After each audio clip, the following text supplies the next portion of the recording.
sweet homemakers, you know what I'm saying? My point is that no matter what you decide, relationships are roles. There's no way around that.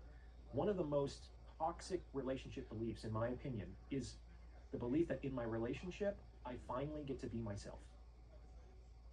And this belief that, like, when I'm loved or in this intimate relationship, no matter what I say, no matter what I do, no matter what I don't say or don't do, I should just be loved and respected and supported no matter what.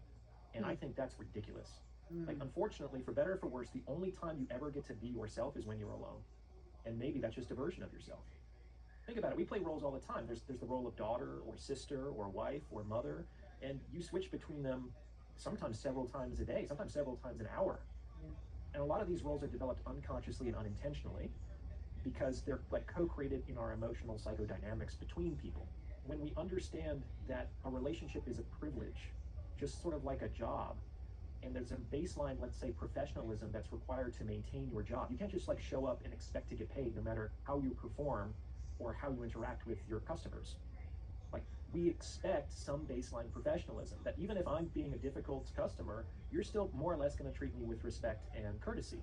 No one thinks that about their intimate relations anymore. The idea that, oh, if I feel disrespected, I need to stand up for myself. I need to be assertive. I need to have boundaries. I need to, it's creating a really difficult landscape to navigate for the vast majority of people. I made an episode about this. It hasn't, I think it just recently came out. It's called The Problem of Self-Respect. And this is interesting because I don't think that in our culture, we believe that self-respect has any downside, but it does. To kind of put this into context, Marsha Linehan, who was the creator of dialectical behavior therapy, believed that there were 3 goals of any human interaction. Ideally, you achieve all 3, but in reality, that's extremely rare, and we have to make choices about which of these 3 goals we might want to prioritize. The 3 goals are objective, like prioritizing your objective, getting what you want. The second is prioritizing the relationship, which is like, I want you to feel good about me at the end of this interaction. And the third is prioritizing self-respect, which is I want to feel good about myself at the end of this interaction. And the issue with prioritizing self-respect inordinately is it often comes at the cost of getting what you want and having other people want to continue to interact with you. Like, people who just insist on being respected all the time, no matter what, are actually extremely difficult to deal with, and they die on many hills, so they often don't get what they want. But that's like the thing that we prioritize in our culture, as opposed to, let's say, more traditionally in the East, where they tend to prioritize interpersonal harmony. Now, that can come with its own problems. Sometimes when that's inordinately prioritized, people just like suffocate their own true desires and personality just so that they can like go along to get along. That does create problems in some of those cultures.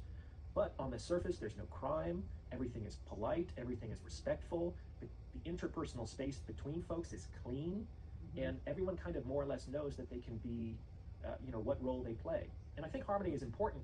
It's a useful metaphor because a harmony is always composed of unequal notes or chords, like different notes and chords. You can't have a harmony with the same chord.